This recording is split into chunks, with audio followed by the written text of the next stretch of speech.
Assalamualaikum warahmatullahi wabarakatuh. Innal hamdalillah nahmaduhu wa nasta'inuhu wa nastaghfiruh wa na'udzu billahi min shururi anfusina wa min sayyiati a'malina. May yahdihillahu fala mudilla lahu wa may yudlil fala hadiya lahu. Wa nusalli wa nusallim ala hadan nabiyil karim wa ala alihi wa sahabatihi wa man ihtada bi hadihi ila yaumiddin. Rabbi ishrah li sadri wa yassir li amri wa hlul 'uqdatam min lisani yafqahu qawli. Amma ba'du. Mohon maaf Ibu Bapak, suara saya agak pilu, baru pasang gigi, jadi masih adaptasi. Mudah-mudahan tidak mengganggu konsentrasi kita. Menurut hadis, apakah yang diriwayatkan oleh Jabir, diriwayatkan oleh Ibnu Abbas, diriwayatkan oleh Aisyah, diriwayatkan oleh Asma binti Umais, haji itu hanya 5 hari atau 6 hari. Tanggal 8 Dzulhijjah tarwiyah di Mina, tanggal 9 Dzulhijjah hari kedua itu wukuf di Arafah. Nah, tanggal 10, 11, 12 mabit di Mina sambil lempar jumroh. Kalau ingin nafar awal, maka durasinya itu hanya 5 hari. Kalau ingin nafar tsani, durasinya 6 hari, yakni sampai tanggal 13 bulan Dzulhijjah. Faman ta'ajjala fi yaumaini fala isma alaihi. Yang ingin takjil menyegerakan hanya 2 hari, 11 dan 12 Dzulhijjah boleh. Tapi yang ingin nafar tsani sampai tanggal 13 bulan Dzulhijjah juga boleh.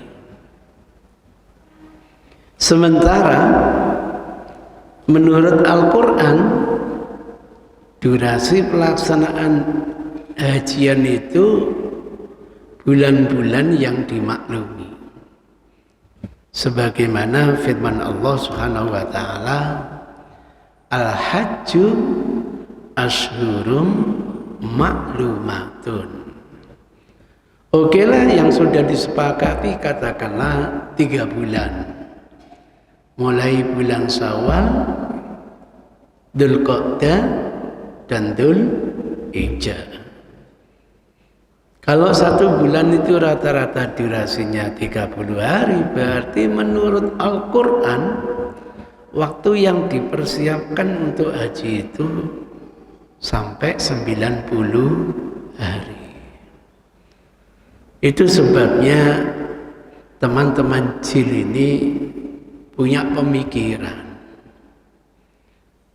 kenapa umat ini hanya mengandalkan hadis, kok tidak mengandalkan Quran?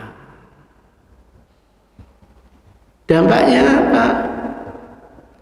Kalau hajian itu hanya 5 atau 6 hari, namanya mudhoyak, sempit sekali waktunya. Padahal menurut Quran muwassa', luas sekali. Dampaknya apa? Akhirnya terjadi uyel-uyelan, akhirnya terjatuh Inna lillahi wa inna ilaihi raji'un. Sehingga laporan kematian jamaah Indonesia ini makin lama makin banyak. Statistiknya itu naik terus. Sehingga teman-teman jil itu berpikir rasional. Apa yang keliru kira-kira? Nah, kita diingatkan, andaikan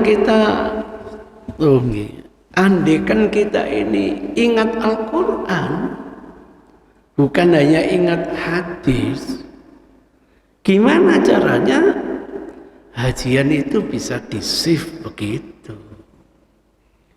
Mungkin shift yang pertama dilaksanakan di bulan Syawal. Shift yang kedua di bulan Dzulqa'dah.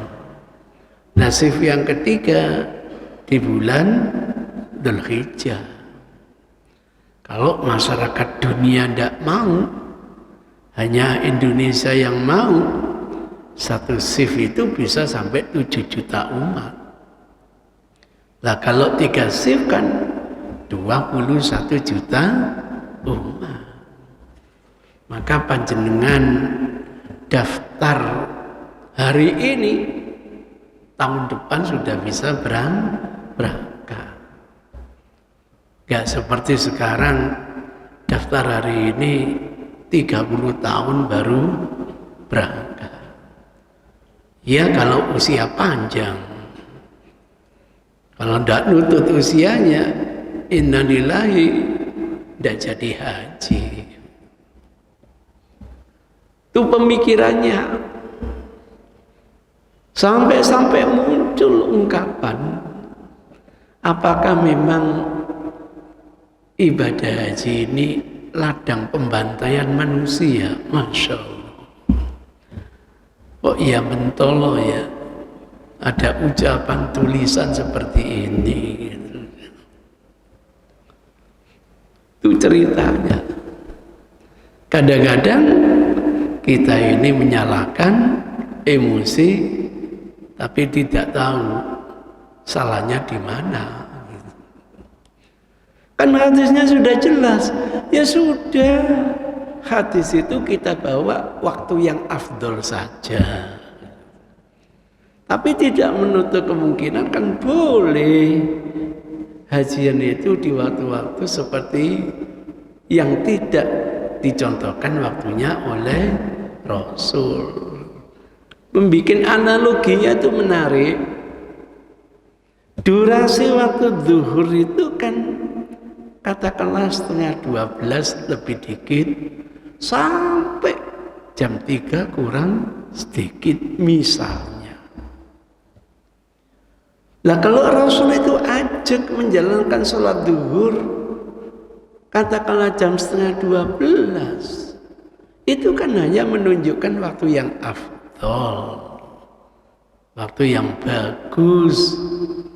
Tapi kan tidak menutup kemungkinan orang boleh sholat zuhur jam 12:30 atau jam 1, 1:30 atau jam 2, atau mungkin 5 menit sebelum habisnya waktu zuhur, sholat zuhur kan boleh. Walaupun hanya dapat 1 rakaat, kemudian habis waktu zuhur, sah sholatnya. Rasul yang dawuh, man adraka rakaatan faqad adraka sholat. Daripada mengejar waktu yang afdol, akhirnya terjadi musibah besar-besaran. Waduh, berita simpang siur gara-gara blowernya mati, katanya banyak musibah. Alhamdulillah ada klarifikasi, teman yang mengalami di sana tidak seperti yang diberitakan. Memang manusia ini senengannya sensasi. Itu ceritanya. Kenapa harus mengejar yang afdol? Contoh yang sederhana, tawaf. Memang yang afdal cium hajar aswad. Tapi kalau kita tidak mampu mengejar yang afdal, kan boleh dari jauhan isyarat cium tangan. Kenapa harus memaksakan mencium hajar aswad yang desel-deselan, oyo-oyoan seperti itu, sehingga membuat banyak cedera. Apalagi bangsa kita yang kecil-kecil lemah-lemah begini, kepepet dengan orang Afrika, pengen. Itu ceritanya, analoginya seperti itu. Masya Allah, Bapak Ibu ini yang idenya kelihatannya cemerlang, hebat, tapi Masya Allah, di mana kelirunya tuntunan Rasulullah Sallallahu Alaihi Wasallam? Alhamdulillah, saya mau dipertemukan dengan tokoh mereka di Masjid Al-Akbar Surabaya. Tapi kurang 3 hari kok ditelepon dibatalkan. Kenapa dibatalkan? Beliaunya ke Amerika, Ustaz. Lama enggak? Lama. Waduh, ya sudah. Sampai teman saya yang menjadi imam tetap di Masjid Al-Akbar ini ngomong ke saya, sampai nanti kalau ketemu ngomong apa gitu. Ya ngomong sakene, yang penting diskusi itu kita jadikan media tolabul ilmi. Siapa tahu kita jadi lebih mengerti, kita jadi tambah ilmu. Bayangan saya, Bapak Ibu, kalau dipertemukan, starting pointnya itu begini, teman. Kalau kita bicara haji, jangan haji tok. Haji itu paket haji dan umroh. Sebagaimana yang difirmankan oleh Allah, wa atimul hajja wal umrata lillah. Harus begitu. Biasanya teman-teman tidak mau pakai hadis. Kalau mau pakai hadis, wena. Ketika kita haji wada bersama Rasul, kita disuruh umroh oleh Rasul, kita tanya kepada Rasul, ya Rasul, apakah umroh ini masuk paket haji untuk tahun kita ini atau untuk selamanya? Jawaban Rasul, dakhalatil umratu ilal haji ila yaumil qiyamah. Jadi umroh itu masuk paket haji sampai hari kiamat. Enak. Sudahlah, cukup dengan Quran. Wa atimul hajja wal umrata lillah. Kalau Quran mereka tidak bisa nolak. Kalau hadis, alasan nolak itu banyak sekali. Yang donilah, katanya Allah, ijtanibu katsiran minadh donilah, yang tidak pernah ditulis lah, macam-macam subuhatnya itu. Itu gambarannya. Nah, kalau kita tahu haji itu paket, baru ayo lanjut diskusi. Bapak Ibu, saya umroh di bulan Ramadan.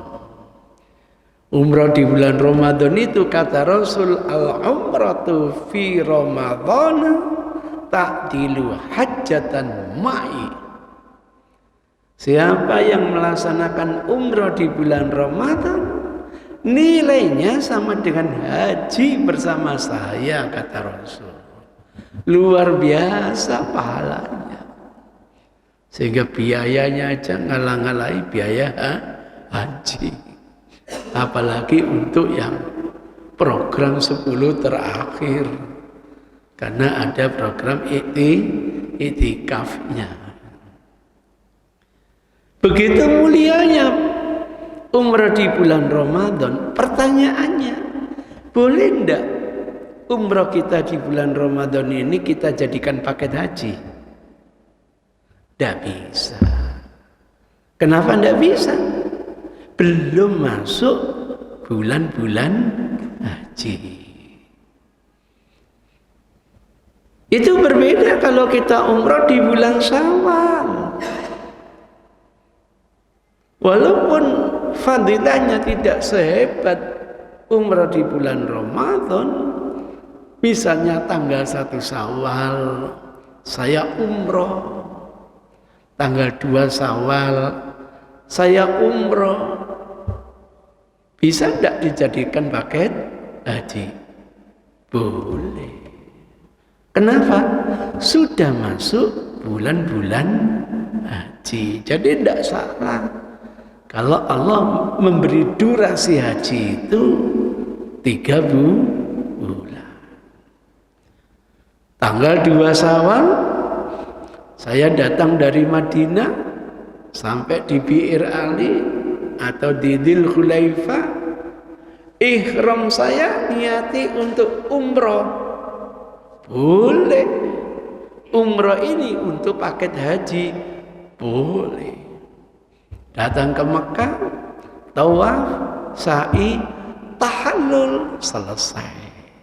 Pulang ke Madinah. Dinasnya di Madinah. Niat umrohnya untuk jadikan paket haji. Boleh? Boleh. Karena umroh ini sudah dilaksanakan dalam bulan-bulan haji. Sampean umroh di bulan Syawal dari Indonesia, habis umroh pulang, nanti musim haji berangkat lagi, tidak apa-apa. Karena umroh dulu baru haji, nanti namanya jenis haji tamattu, tidak apa-apa. Sekarang kasusnya begini, tanggal 2 Syawal kita masuk mikot, yang dari Indonesia mungkin dari Yalamlam, atau ngambil mikot mungkin di Jeddah. Ihramnya bukan untuk umrah, ihramnya untuk haji. Sampai di mikot menyatakan ihramnya labbaika hajjan, aku terima panggilanmu ya Allah untuk ibadah haji. Boleh atau tidak?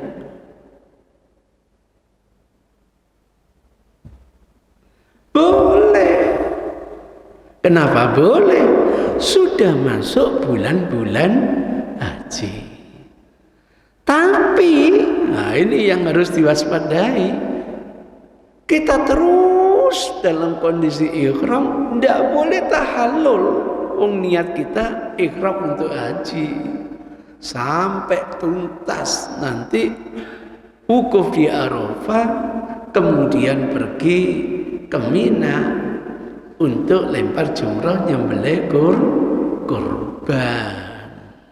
Sebagaimana bimbingan Allah, wala takhliqu ru'usakum hatta yablughal hadiyu mahilahu. Jadi ayatnya jangan hanya sepotong. Berbagai ayat haji, ayo kita gabungkan sehingga kajiannya menjadi tematik. Begitulah kalau kita haji wada sama Rasul. Karena teman kita ini berangkat dari Madinah, ihramnya untuk haji, maka nasihat Rasul tidak boleh tahallul. Yang tahallul itu berarti jadi umrah nanti. Sampai tuntas manasik haji, lempar jumrah, nyembelih kurban. Gitu. Sehingga teman-teman yang hajinya ifrad atau hajinya qiron, habis tawaf, habis sa'i, tidak boleh tahallul. tunggu nanti selesai hadyu sampai tempat penyembelihannya, yakni tanggal 10 bulan Dzulhijjah. Waduh, berarti 2 bulan 10 hari pakai ihram terus, dalam kondisi ihram terus. Waduh, nggak boleh pakai celana dalam. Nanti kalau kena kipas angin was-was, Masya Allah, nggak dilihat itu mubadzir gitu. Terkena sanksi pengharaman yang melekat dengan ihram. Nggak boleh ini, apalagi nggak boleh dekati istrinya 2 bulan 10 hari. Nggak apa-apa. Begitu cara menggabungkan Quran dengan hadis. Nah, terus mau direkayasa apa lagi? Kenapa harus menunggu tahallulnya itu tanggal 10 Dzulhijjah? Anda mau format syariat ini seperti apa? Ya sudah, tanggal 9 Syawal jamaah dibawa wukuf di Arafah. Tanggal 10 Syawal lempar jumroh, nyembelih kurban, tahallul. Ngapain nunggu sampai berbulan-bulan? Nanti tanggal 9 Dzulqa'dah, shift yang kedua wukuf di Arafah. Tanggal 10 Dzulqa'dah kita bawa ke Mina, lempar jumroh, nyembelih kurban, tahallul. Kemudian apa? Tanggal 9 Dzulhijjah, shift yang ketiga bersama umat sedunia. Tanggal 10 Dzulhijjah baru lempar jumroh, nyembelih kurban, tahallul. Kan enak begitu. Ngapain harus menunggu tanggal 10 Dzulhijjah? Hadis itu kan hanya kita bawa makna yang afdol. Waduh, Bapak Ibu kalau berpikir memformat syariat seperti ini, lupa apa teman-teman ini. Jadi ketika shift yang pertama umat ini kita bawa wukuf tanggal 9 Syawal itu di Arafah, umat sedunia menikmati puasa Arafah. Kalau begitu, puasa Arafah jatuh tanggal berapa? Gara-gara kita format, akhirnya jatuh pada tanggal 9 Syawal. Apa begitu maunya? Shift yang kedua, kita bawa wukuf tanggal 9 Dzulqa'dah. Umat sedunia menikmati puasa Arafah. Kalau gitu puasa Arafah jatah tanggal berapa? 9 Dzulqa'dah. Nanti 9 Dzulhijjah kita bawa wukuf lagi, shift yang ketiga. Umat sedunia menikmati apa? Puasa Arafah. Kalau gitu puasa Arafah 1 tahun berapa kali, Pak? 3 kali. Apa begini maunya gitu? Belum lagi nanti tanggal 9 Syawal wukuf di Arafah, tanggal 10 lempar jumroh, nyembelih kurban. Umat sedunia menikmati hari raya kurban. 9 Dzulqa'dah dibawa wukuf ke Arafah, 10 Dzulqa'dah nyembelih kurban lagi, hari raya Adha lagi.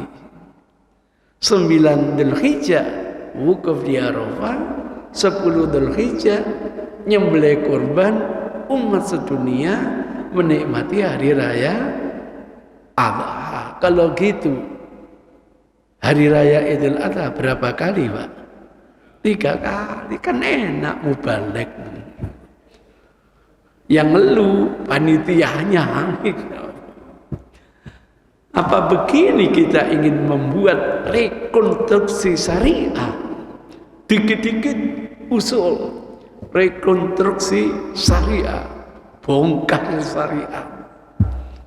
Memang kita bisa menciptakan syariat yang lebih baik. Masya Allah, ini yang dilupakan oleh teman. Andai kan ketemu, saya bilang yang menjadi kelima bencana itu kan hanya waktu lempar jumrah Aqabah. Kita bisa bayangkan lembah, kanan gunung, kiri gunung dilintasi oleh 7 juta umat. Bisa dibayangkan itu. Walaupun lembah ini sudah dikepras, terakhir tidak bisa lagi dikepras karena ditemukan ruangan pembelajaran tempo dulu. Ya Allah, di Mina belum pernah masuk Pak, izin masuk Pak. Masya Allah, itu dulu balik gunung Pak, aman dari pantauanku Quraisy. Sehingga penduduk Madinah, tokoh-tokohnya itu ketika ingin ketemu dengan Rasul, tidak mungkin ditemui di Mekah, ditemui di balik gunung Aqabah itu, Pak. Yang dikenal dengan Baiat Aqabah yang pertama. Nah, dulu belum ada terowongannya Pak. Zaman saya pertama kali dulu tahun 80 belum ada terowongan itu Pak. Sehingga untuk ke Mina muteri gunung. Sekarang ada terowongannya itu, ditempuh nggak sampai setengah jam sudah nyampe. Kemudian sekarang bukan perwakilan suku, semua kepala suku 72 itu berdatangan dari Madinah menemui Rasul di Mekah. Nggak mungkin, di balik gunung Aqabah itu dikenal dengan Baiat Aqabah yang kedua. Nah, baiat itu maksudnya pernyataan sikap kesetiaan arus bawah kepada arus atas. Itu namanya baiat sesuai dengan kasus yang dihadapi. Itu hakikat baiat. Misalnya dulu kalau teman kita waktu belum tersentuh Islam hobinya mencuri, setelah masuk Islam baiat kepada Rasul, baiatuka ya Rasul Allah nasriko, mulai detik ini kami janji setia tidak lagi mencuri. Itu baiat. Dulu sebelum tersentuh Islam hobinya apa? Hobinya itu Masya Allah zina terus. Begitu tersentuh Islam berbaiat kepada Rasul, baiatuka ya Rasulullah Allah nazni, mulai detik ini saya janji setia untuk tidak lagi berbuat apa? Zina. Andaikan Rasul masih hidup, rame-rame kita baiat. Baiat apa? Baiatuka ya Rasul Allah korupsi. Mono.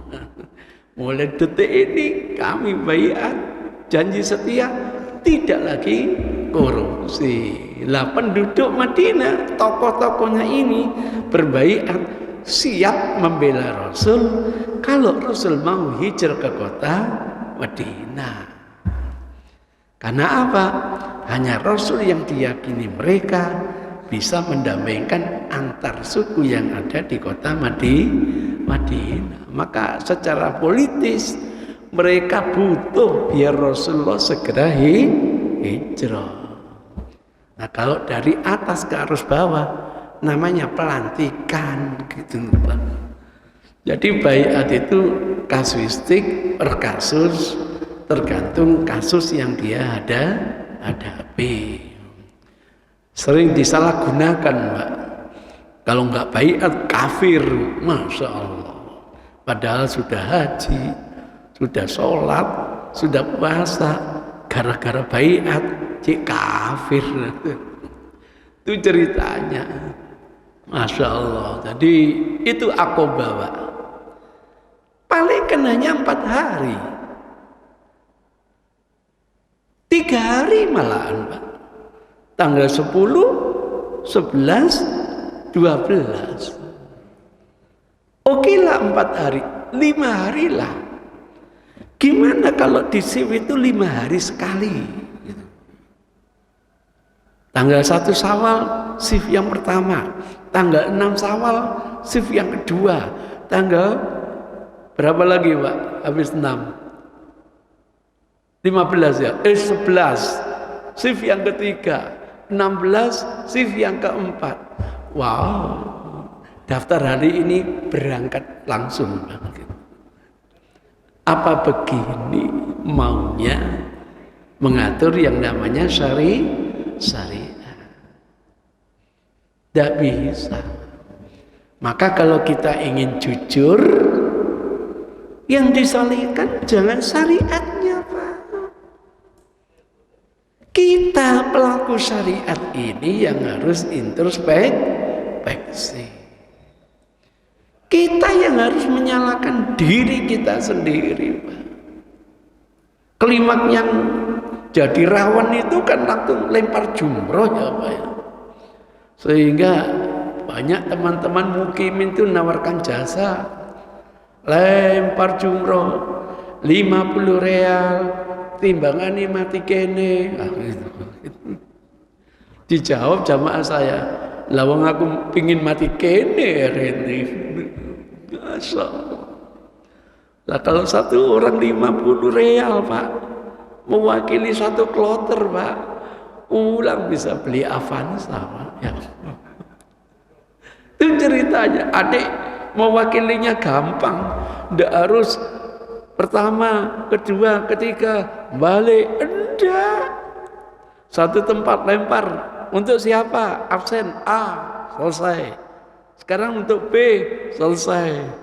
Untuk C, selesai. Timbangan di situ-situ, mesti sampai itu blek mari. Masya Allah, bisnis lempar jumroh. Sampai ada jamaah, Ustaz, saya diwakili Ustaz lempar jumroh. Terus saya tidak tahu sudah dilemparkan atau belum. Mau apa, Bu? Nah, kan saya pingin tahallul gitu. Sudah dilemparkan atau belum? Nah, sampai kontak. Mati nggak ada nomor kontak ya. Itu ceritanya. Masya Allah. Jamaah saya satu pun tidak ada yang diwakili. Gunakan dinamika kelompok. Itu tempat umroh, kita berhenti agak jauh, jangan dekat-dekat, nanti digura askar gitu. Sekarang yang kuat-kuat lempar dulu, habis itu kembali lagi ya, kembali. Siapa yang perlu dituntun, dituntun, biar menikmati lempar sendiri, begitu Pak. Yang sudah lempar kumpul di sana, jangan dekat-dekat jumroh, nanti nggak boleh agak jauh. Kumpul lagi, ada yang tertinggal, tidak ada, lanjut ke tempat jumrah berikutnya gitu, Pak. Alhamdulillah, tidak ada yang ketelesot gitu. Itu ceritanya. Memang lempar jumrah itu filosofinya lempar setan, betul.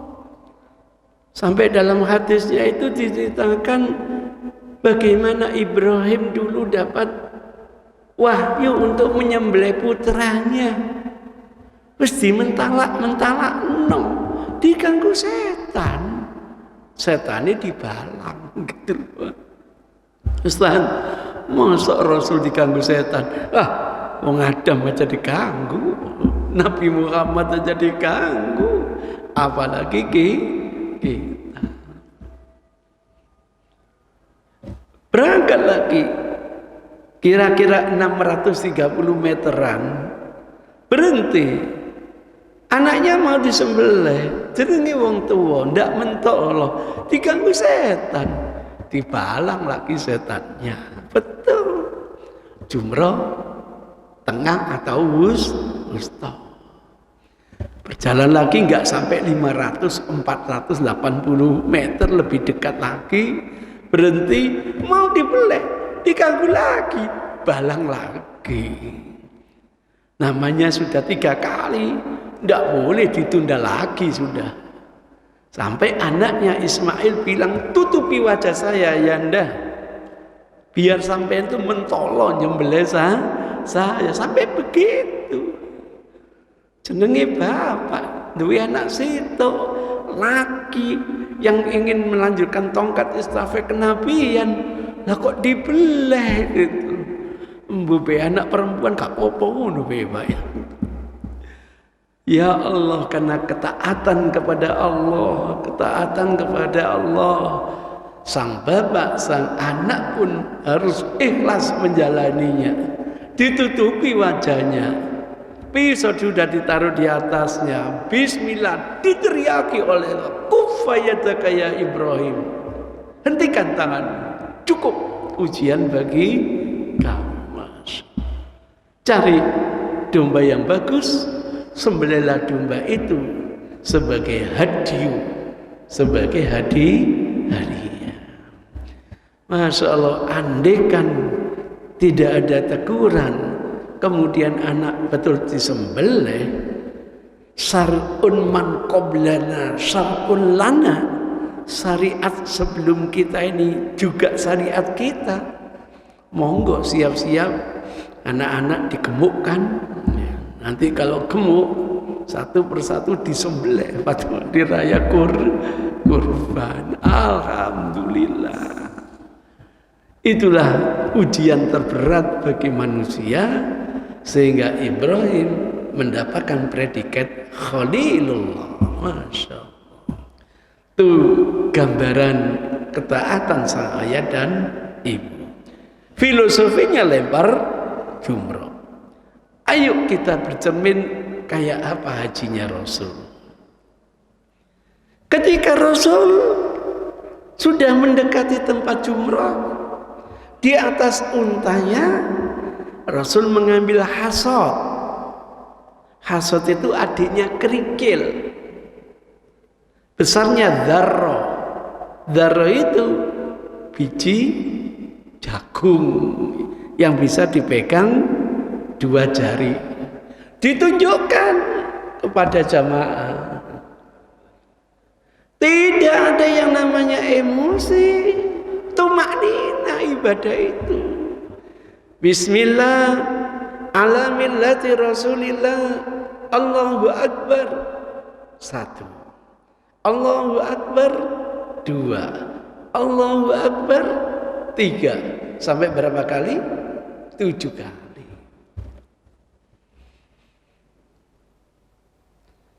Habis gitu Rasul memberi nasihat di atas untanya yang bisa disaksikan oleh 200.000 jamaah. Apa dawuh Kanjeng Nabi? Khudhu anni manasikakum. Ambillah dari aku, kata Rasul, bagaimana kalian menjalani manasik haji kalian. Bagaimana kalian lempar jumrah. Bagaimana kalian wukuf. Contoh dari aku. Berikutnya nasihat Rasul, warning Rasul. Qad la taghlu fi dinikum qad ahlaka man kana qablakum minal ummah. Jangan berlebih-lebihan dalam urusan agama kalian. Kenapa? Qad ahlaka man kana qablakum minal ummah. Karakter berlebihan itu sudah menghancurkan umat sebelum kalian. Nah, itulah nasihat Rasul. Kita sekarang tidak pakai caranya Rasul. Emosi yang kita jalani, batuan besar yang kita lemparkan, alas kaki yang kita lemparkan, tongkat yang kita lemparkan, begitu emosinya, tongkat lari ke sana kemari. Berapa teman kita yang menjadi korban. Jadi terjadinya korban bukan karena syariat. Kita pelaku syariat yang harus mawas diri, harus bercermin kayak ajinya Rasul, biar kita dapat rahmat, yang lain juga dapat rahmat. Kita dapat kepuasan, yang lain juga dapat kepuasan. Indah kalau haji ini diformat dengan pola Rasul, in uridu illa islah, tidak ada kecuali untuk kemaslahatan kita bersama. Mudah-mudahan pikiran kita ini tidak mengalahkan sabdanya Rasul, ya ayyuhalladzina amanu la tarfa'u aswatakum fawqa sautin nabi. Tidak boleh punya fatwa melebihi fatwanya Nabi, apalagi pingin menggeser fatwanya Nabi, merubah fatwanya Nabi. Na'udzubillahi min dzalik. Demikian kurang lebihnya mohon maaf. Billahi hidayah wa taufik. Wassalamualaikum warahmatullahi wabarakatuh.